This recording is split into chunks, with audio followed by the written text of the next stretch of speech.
Welcome back to another episode of Monday Night Muscle. I'm your host with the voice of professional bodybuilding, Bob Ciccarillo, who's better off known as the world professional champion. But you got to go back to 2001. 2006. The title lasts forever, Bob. But who's counting? Mr. World Championship. Bob, we came off this year's Mr. Olympia in 2020 with some same names and some upsets. There were a few upsets in that competition. Yep. One of the upsets, I might add, might have came in the women's fitness division because we saw Whitney Jones was a two-time defending Fitness Olympia champion. We had Oksana Grishina making the comeback, but it was Missy Truscott out of Canada, who was actually the reigning champion that won the Arnold Classic Miss Invitational. And you had a Steve Harvey moment at the Olympia, I remember. Now, take us back and tell me about that moment. Just to clarify. Classic, I love it. I didn't have any moment. But yeah, it was, you know, and these things happen. It just, luckily it never really happens at the Olympia, but here we were on the Olympia stage. Some people never saw this. So. Now, just to backtrack a little bit, I saw Missy coming a mile away. Yeah, so did I. Anybody that saw her at the last 2 years in particular at the Arnold with that win, you could see she was going to be a major contender to Whitney or anybody else that was going to show up in contention. So it didn't shock me. Now, I had her winning comfortably. Now, you've been on the stage as much as I have, bro. You can get a good sense of what's going on, who's winning, who's not, who's in shape. Yeah. Because we're 20 feet away from them. Right. So, night show comes, she does her routine, knocks it out of the park, jumping off this cage that she brought. The cage jump was incredible. Yeah. Well, I thought she was going to kill herself. If you didn't see it, you got to check out the Thank God she lands she lands on her feet. Yeah, I thought because she could have definitely twisted an ankle or blew out a knee. It was high, right? Yeah. But anyway. Great start. I got it. Easy win for her. 1-2, with all due respect to Whitney Jones, who's tremendous, right? But I got Missy winning easily.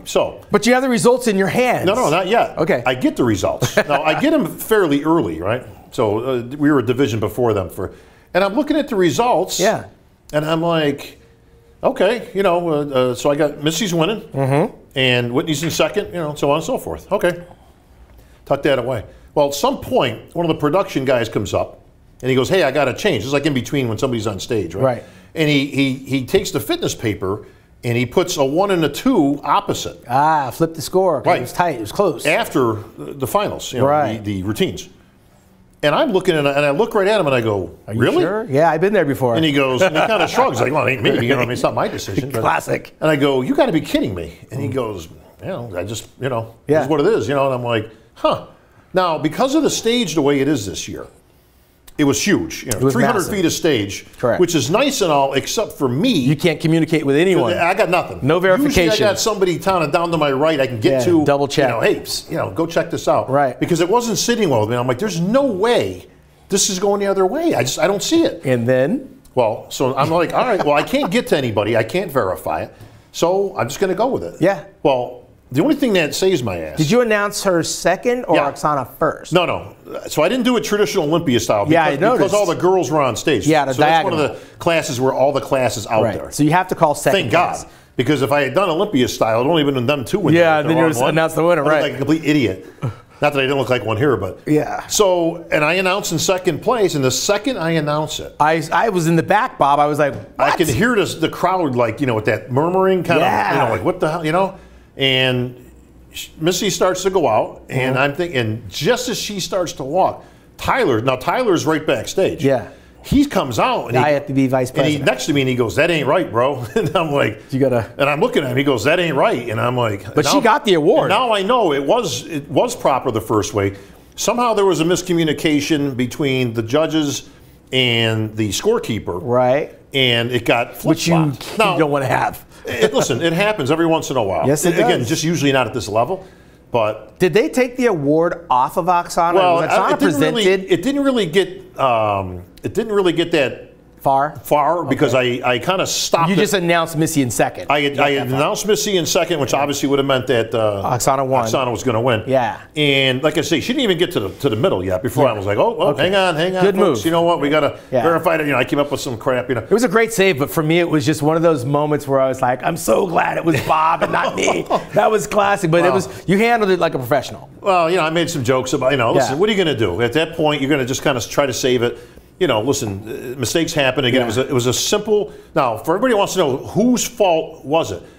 All right, it wasn't anybody's fault in particular. It just got flip-flopped on when it got scored. Okay, so the score just got flip-flopped.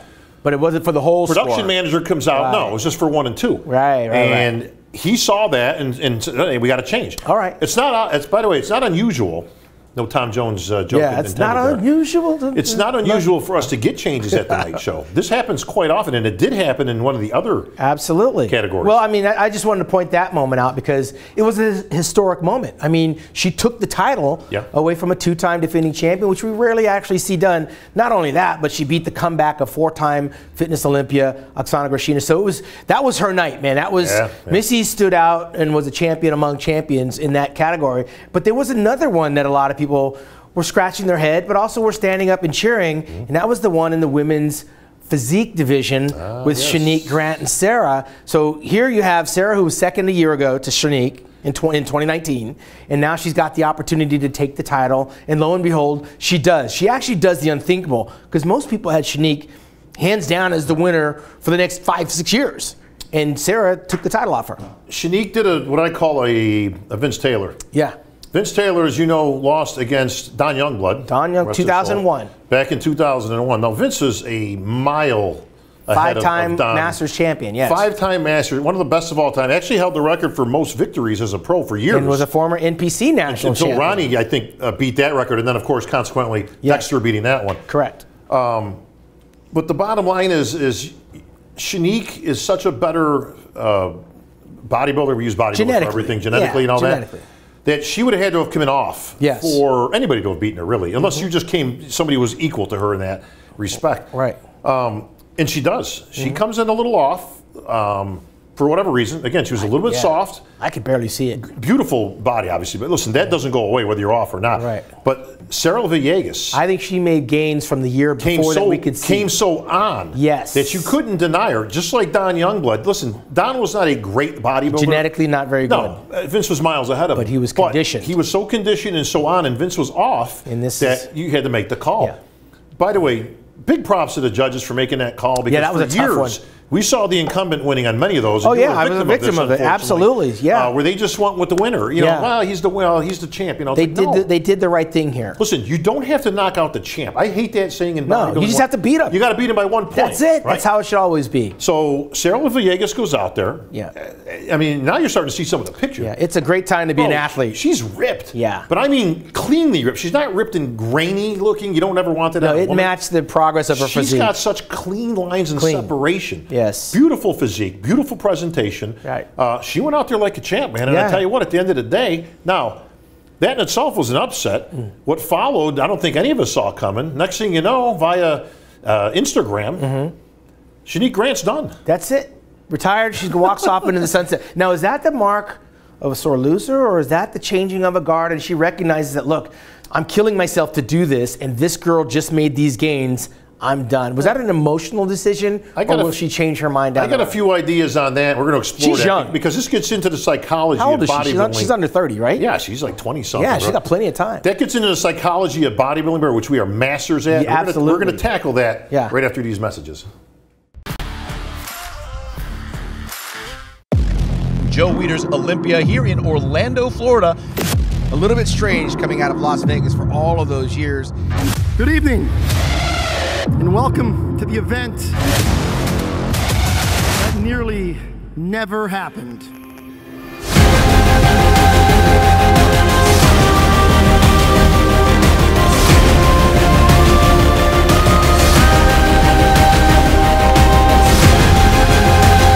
There's been an absence of a particular group of people on this stage that are back tonight. Tonight I'm here to say, welcome back to Miss Olympia.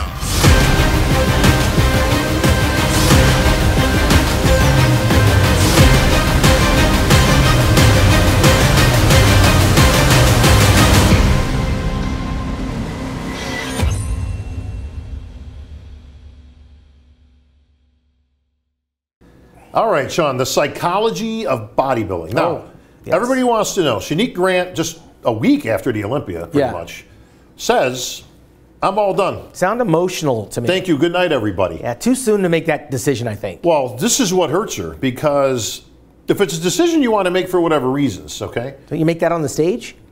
Well, not even that. I'm saying the closer to the Olympia that is, the more you come across like a sore loser. Yeah. If you waited 2 or 3 months after that, right, and then you make a decision to say, hey, look at whatever. I'm me and my husband, my boyfriend, we're getting married. Hey, we're going to start a family. God bless you. I made that decision 3 or 4 times in my head. Of course. After the show. But I've always said there should always be a moratorium for like a week on bodybuilders making. I don't think she's done, man. I think that was an emotional call. I think that once she gets, you got through the holidays, you get back in the gym, and this is what she does. I mean, this is whatever she's got right now. I think a lot of it's come from her sweat equity in this sport, and the finances have helped her continue on in this sport. And when you take the financial component away, and you take that, sound of the applause and the affirmation from your fans, and the social media, which plays a big factor in who we are these days, sitting out for a year, that's plausible because she's not used to losing. Well, she's gonna definitely miss the competitive nature of going through the metamorphosis of the challenge, and she's probably gonna want it back more than feeling the pain of losing it. Well, here's what you got to add. Here's the $1 million question: had Shanique won, would she have made the same statement? Well, and that's another story, Bob. I got to tell you, we're not women. Does she win and a week later she says, hey, I'm hanging them up? Are women emotional people? Can we agree that they're more, and men are more physical? Come on, we're both married. I get it, but I mean, women have different aspirations when it comes to what they're trying to really do with their bodies and how far they want to take their body. So there may be a lot more involved in that decision that she made. Heck, she might be a mother this time next year. Maybe there's other things she wants to do with her life. Losing might light the match to a change in direction. And women have a tendency to make those snap decisions a lot faster than men do. I can see somebody wanting to go on to the next chapter of their life. Listen, you were in the Olympia a million times. At that point, you said, hey, listen, there's other things for me to do and venture. I made the decision, for 12 years, whatever, 15 years. When Lee Haney hung him up, we did great interviews with Lee Haney. 31 years young. Young guy, right? 31 years old. I mean, really just coming into his prime, right? He could have hung around for another couple, 2, 3 Sandals perhaps or whatever. Correct. But he said at that point, I had 8 Olympias, I've done all, I don't have anything more to prove. He's going. I can understand that. Right. It's hard for me to kind of grasp around somebody who's been around for 3 years. Yeah, and she missed an Olympia because she got injured. She missed one in there too. So I mean, she's only been around a handful of years, 2-time champ. I don't think she's. If I'm running her camp, you know what I would do, bro? Take a year off. Get your head right. No. This sounds a little weird to some people, but I'm telling you, follow me on this one. If she calls me up tomorrow and says, I want you to manage me, what do you want me to do? You're already a 2-time physique Olympia champ. You know where I'd be putting her? Huh. Women's bodybuilding. Move up for the better challenge. How about this? A couple more pounds. Bigger money. Beautiful physique. Absolutely. Another challenge. Linda Murray-ish. Yes. New challenge. Listen, how many Olympians do we have in 2 divisions, bro? Any? Yeah, none so far. You could make history in 2 different divisions. Listen, she would be an instant contender. She wouldn't have to move mountains. Right. If she goes in there, trains with nothing holding her back this year. Right. She doesn't have to put in a lot of size. She's like I say, she's like another Linda Murray to me. Yeah, she could fill out a little bit. I say she could contend for the title. And listen, you've got physiques. You can see the women's bodybuilding stuff is changing now. Sure. With your new champ, with Andrea Shaw, with some of the other top 5 competitors that were in there. Maya, who was in there, she was 5th, I think, or 4th. Right.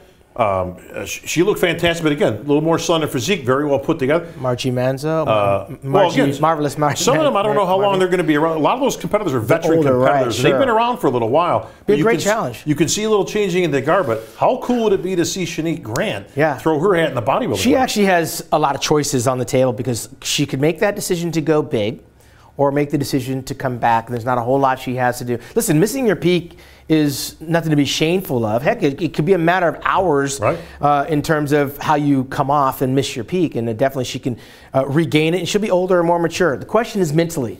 Bodybuilding and fitness is more mental than it is physical. We see the end result, but what goes through the mind of a competitor in defeat can carry over. Some people get woken up because they lost. Some people want that challenge of winning the title back. We saw Jay Cutler do this back when he lost to Dexter Jackson in 2008, came back and won it in 2009. One of the few Olympians to lose and come back and do it.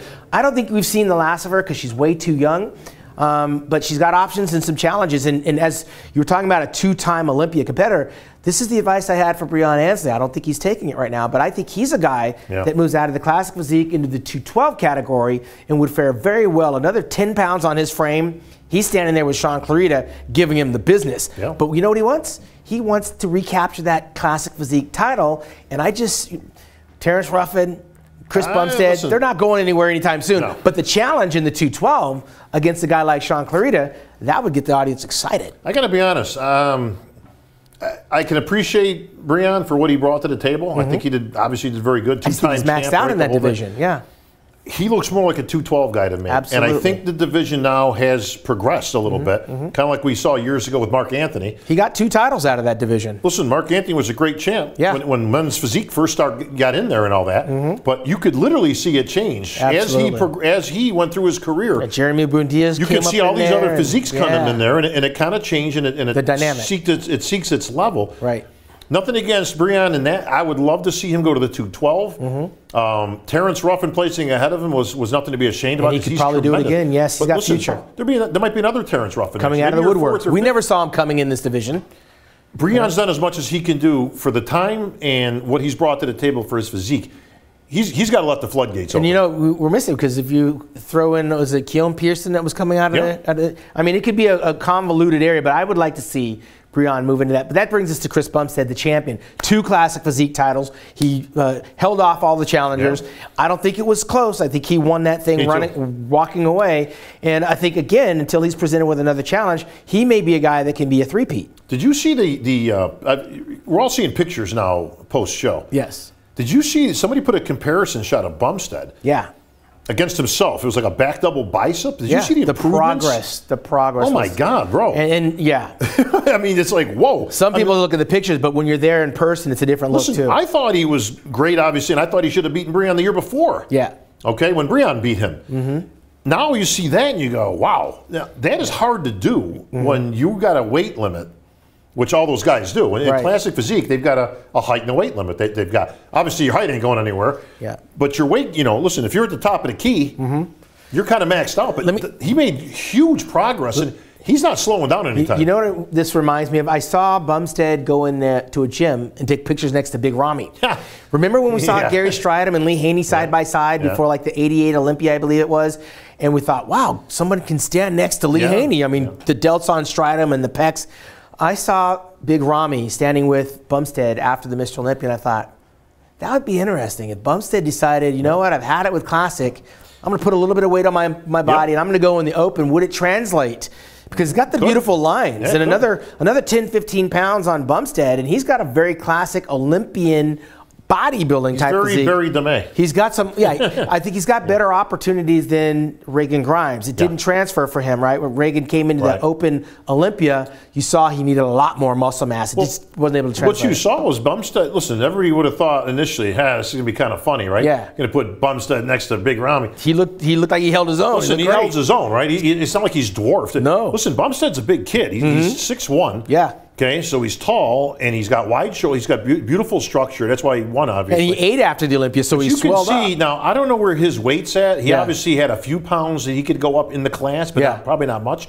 He's probably tapped out. Yeah. He's got to be close to the I don't know what that number is. I think bodybuilding affords him an opportunity. I don't know what 6'1" is. Maybe it's like 225 or something like that. 225 or 220. I don't know. I'm just guessing. But let's just say it's that. Yeah. Could he potentially go in an open and do well? Is Barry DeMay-ish. I think he could. Yeah, he's a new Barry DeMay who obviously did very well back in his day. Well, let's go down the list. So we saw, I don't want to call it an upset, but we did see the coming of a new Miss Bikini champion in the form of Janet Leung, who took out everybody, including the reigning champion Issa Bikini. Excellent, bro. Your Italian is improving. Yeah, and she didn't do as well as she did a year ago. But here's Janet, a 3-time Olympia runner-up, finally steps into the winner's circle and gets her crown.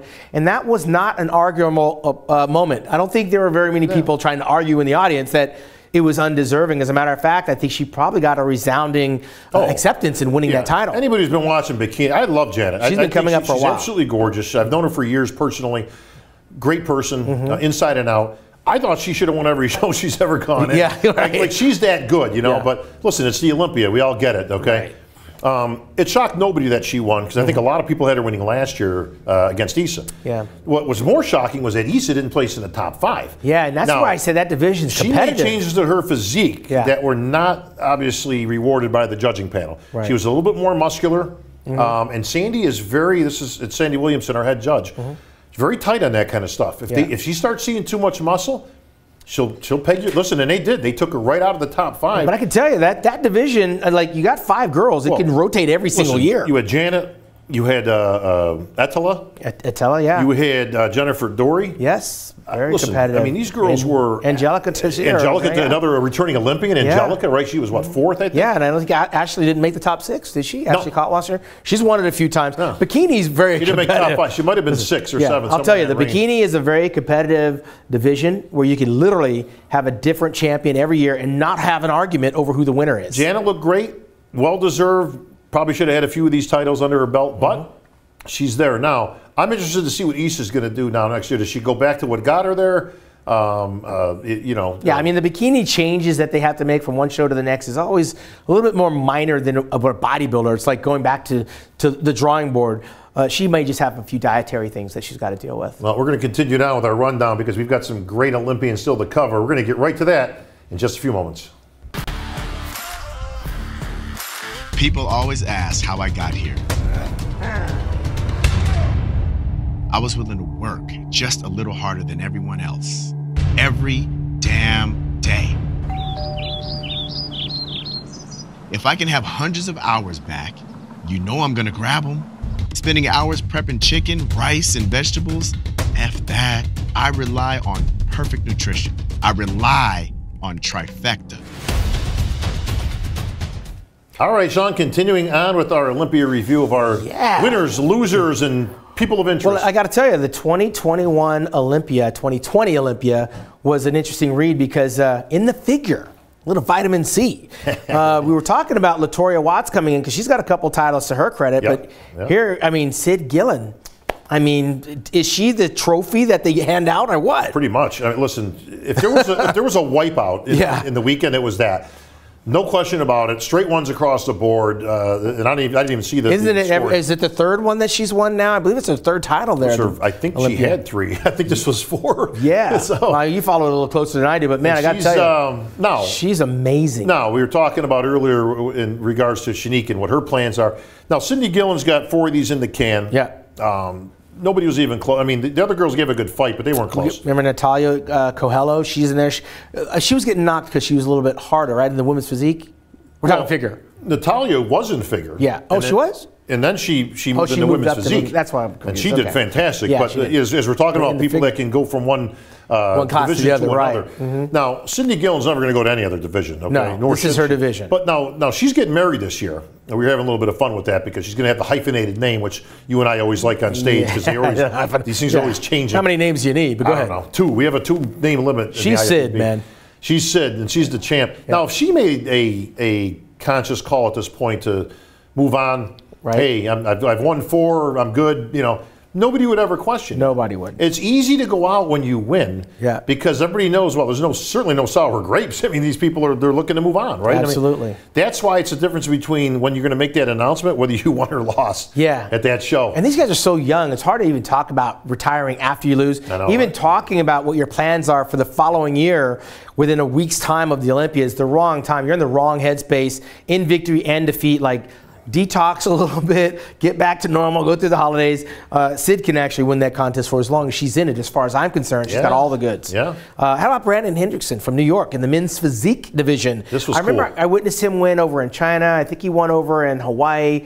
I believe he won the Arnold Classic as well. Well, he wins every other year. Yeah, it seems like so him and Raymond Edmonds have literally gone back and forth. Yeah. So he only wins on odd years. You know what I mean? So, which I was joking with him about. Or even years, as it would be, right? Yeah, he's the real deal, though. I mean, he's got a nice little package. They're both the real deal, and this is a great. Listen, you always need an Ali Frazier, or you need somebody to get you out of bed. Bird Magic, you need 2 people to kind of be going at it, and this is cool because they're both excellent. Yeah. And they were having fun up there. But they're not comparable. This is apples and oranges. I mean, kind of. Yeah. I think Hendrickson's like about 5'6", and Raymond's big. He's a tall guy. They're two totally different physiques. He's very wide-shouldered. I mean, I can see why that's his advantage. You can see why he's won this a few times because his structure is beautiful. And nothing against Hendrickson because, again, now he's not that much smaller. I mean, he's not small. No, but he's only like 5'6" on a good day. Maybe. He might be a little taller. He's taller than you, isn't he? Are you kidding me? Come on. You 5'6"? We'll have the standoff. I'm not going to take my shirt off. Okay. We'll have the standoff. But how about the women's bodybuilding? Andrea Shaw comes in. We pretty much predicted after she won the Rising Phoenix that she was going to be the yardstick. But we had that X factor in Iris Kyle that never showed up. We talked about that after the show. That's too bad. But you know what? I don't know that it was too bad because I really believe that it was Andrea Shaw and then it was everybody else. That's the way it came across to me. And no one saw any pictures of Iris Kyle after that Olympia. I didn't see any before. Just disappeared, and I didn't see any after. I don't know if you'll hear back from Iris. I mean, at this point, I think the ship has sailed. I don't think you come back again. I think that's kind of done. I think where Iris erred was not doing the Rising Phoenix. Was not doing the Rising Phoenix. Right here, 1 hour away from Las Vegas. Like to me, that was you had been off the stage for 6-7 years. Right. You're just getting back in. You should have tested the waters. Too big of a show. It's too big. Listen, I don't care if you won it 10 times. Yeah, okay? It's a lot of pressure. You've still been gone for 6 years, and it was a nice paycheck here at the Rising Phoenix. Listen, she had nothing to lose by going in the Rising Phoenix. She could have won a car. If you win it, you're the shoo-in for the Olympia, barring a disaster, of course. Right. If you don't, you know where you're at, and then you make a decision as to whether you're going to continue and go in, or okay, you know what, maybe I just better stay retired, or maybe she upsets everybody. You know, who knows? But Andrea Shaw, that would have been a good matchup either way. Let's just say Iris does come in and she's Iris of old. Okay. Right. I think Andrea still wins. Well, I honestly do. Andrea is a perfect representation of where women's bodybuilding seems to be headed these days because she's a very pretty girl. Right. Great structure. She's not the biggest girl out there. She's not the most muscular girl out there. You have to be the best. That's what I think. She wasn't the most ripped girl out there. But she had the best combination overall of all those girls. And I think that's where we got to give our hats off to the judges because like you said, they made some tough decisions. They stayed true to what they're looking for, and there was zero complaints when it came to the return of the Miss Olympia Championships, and kudos to Andrea because there was a lot of pressure. You know you're coming in, you got the champ coming back to defend 10 Olympia titles, and these girls are all bigger than you, so good for her. I'm kind of curious to see if you get an influx of girls. You're starting to see an influx of girls. It's not like a mass, exodus, but you're starting to see a small influx of girls moving out of women's physique. Yes. Into bodybuilding. I think it'll happen some more this 2021. It's going to be interesting. Listen, they can kind of make and break their own. I mean, if you get enough of them, okay, then that becomes the norm. We always talk about comparisons on stage, who matches up with who. If there was, hypothetically, if 4 or 5 of those type of girls went in, who were put together, changes like the look. Shanique Grant, right? Yeah, it's going to change the look of what the judges reward. It changes the look. Absolutely. And the bigger girl, not to name anybody in particular, they'll be the odd man out. Becomes the odd man out, That's right, yeah. Just like we used to talk about, Jay Cutler on stage and how Branch was always in a good spot. As long as Jay was there, Branch was good. The minute Jay retired, it was a tougher road. Yeah, it was over for Branch. And again, the girls, it's nice to see that they have options. Yeah. And I know there's a lot of women's physique athletes that were watching the Olympia going, I can beat her. I can beat her. So 2021 might change that whole dynamic. But we're going to move on to our next champion, and that was obviously our final one, Big Ramy. And not the final one. Not the final one, but Big Ramy. Let's get to Big Ramy because he won the Olympia Championship. He got the special invite, which some people kind of felt a little odd about. But nobody should have. Yeah, because I mean, the guy was supposed to go to, was it Romania or somewhere? Well, he couldn't get there. 3 shows he had attempted to go into. He couldn't do. 2 got canceled. Yeah.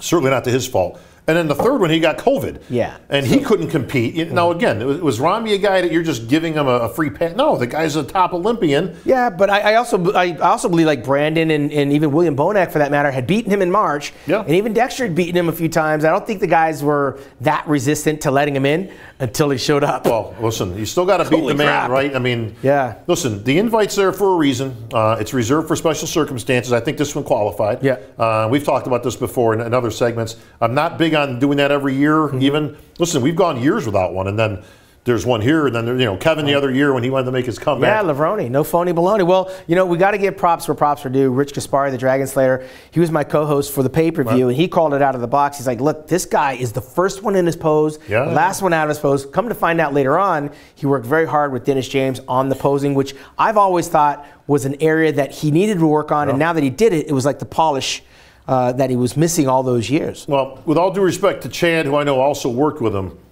If Dennis doesn't work with him, I firmly believe he's not Mr. Olympia. It doesn't today. work. The posing is what helped. The last time he was on the Olympia stage, he was sucking wind. Yes. He was the last person in the pose and the first one out. Yeah. And you can tell, you know, the hands on the knees.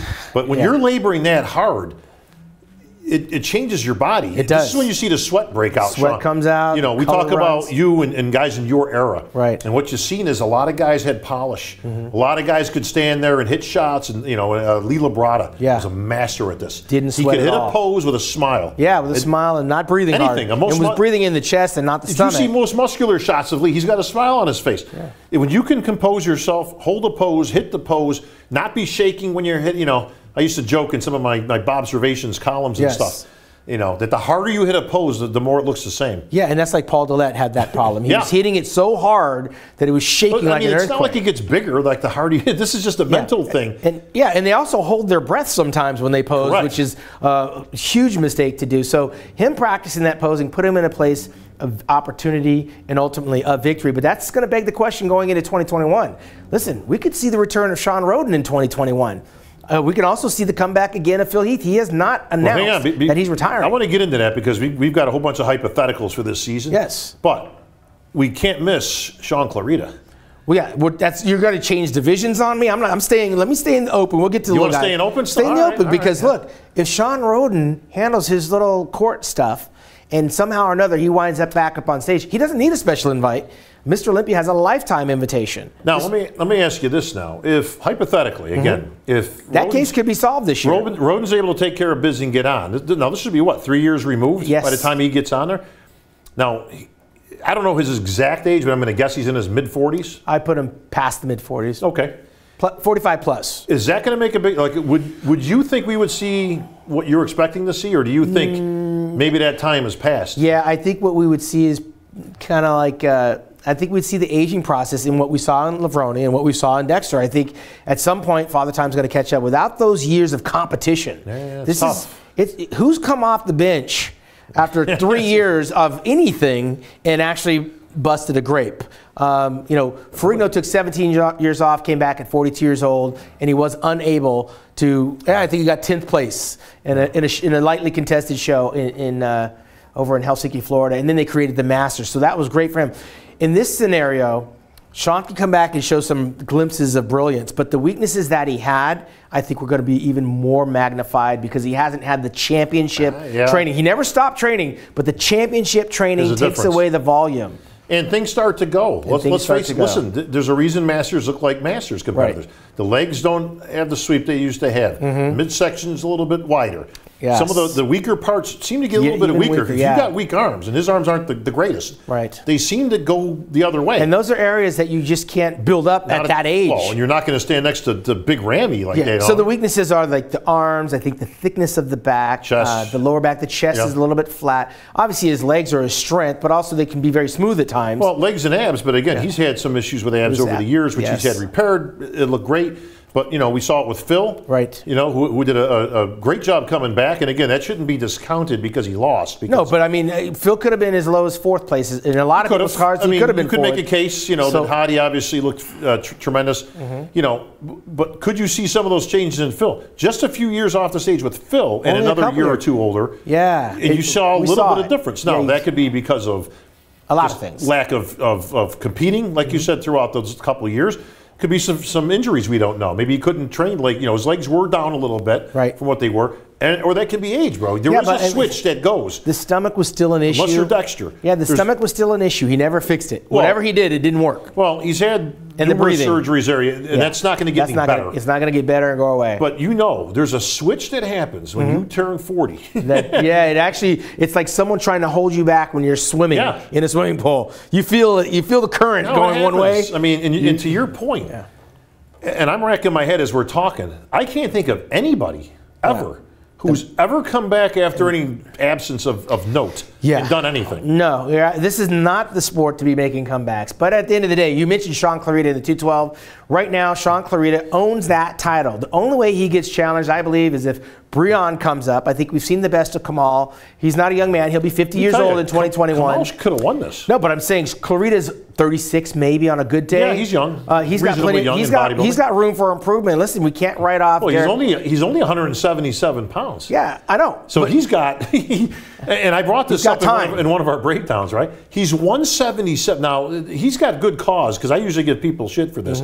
You're going to take a moniker from somebody like Danny Padilla was always the giant killer. Right. Danny 5'2", but he was obviously put together and he's big for his size. And now Sean Clarita, I got to give every license to use that because at 177, it is true. He's 30 pounds lighter. Yes. Than the top of the class. Bro, he's small within the 212 class, and right? And as far as I'm concerned, he was winning it from the first pose. Yeah, not to me. I'll tell you this. That went back and forth about 4 times. I didn't see it. I did, and I saw the score sheets. I mean, that one, Kamal was winning, then Clarita was winning, then Kamal was winning again. Clarita actually won that at the night show. I had Clarita winning because he made the bigger improvements. Like we were talking about Sarah overtaking Shanique. He looked great. The improvements that Sean Clarita made were just so big that I had to give him the nod over Kamal Elgarni. And if Kamal comes back, he's going to be another year older. And of course, Sean will be barely starting to hit his stride. The only way Sean loses that title again is if a couple of things happen. Breon Ansley jumps in there and tries to challenge with him. Derek Lunsford finally shows up and nails it on the day. He does have the tools to do it. Yeah, and of course George Peterson has all the tools. The question is, how about George Peterson? I'm saying this 212 is going to be the one to watch out for, and it's going to be the hardest one to recapture that title for Sean Clarita. It's not going to be walking the park. That was real close, and let me tell you, that's a big congratulations to Kamal, because I don't think people realize how old Kamal is. 49 years old, man. He's going to be 50 years old. He's another Dexter Jackson. Yeah. And there's 2 guys that we talk about. It's Dexter Jackson and him, and he looked fresh still. He doesn't look like age has really caught him yet. Good for him. Yeah. Now, I don't know what his plan is, if he plans on coming back, trying to get it. The reason that Kamal was favored initially was A, he was the champ. Yes.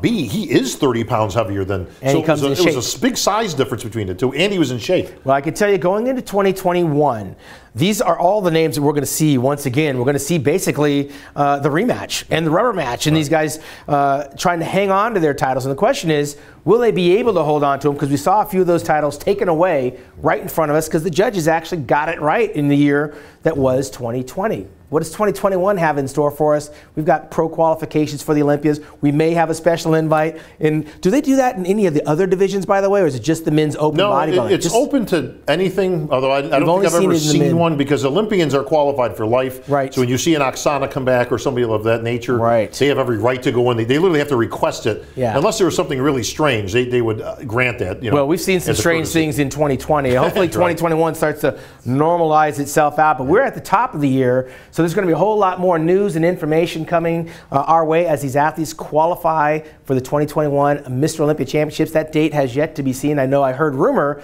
that it's going to be in the late fall and potentially might stay exactly where it is. We don't know. It's going to be a crazy start to 2021, but we're going to find out all the news and information as the season continues on Season 2 of Monday Night Muscle right here with Bob Chick, and I'm your host, Sean Ray.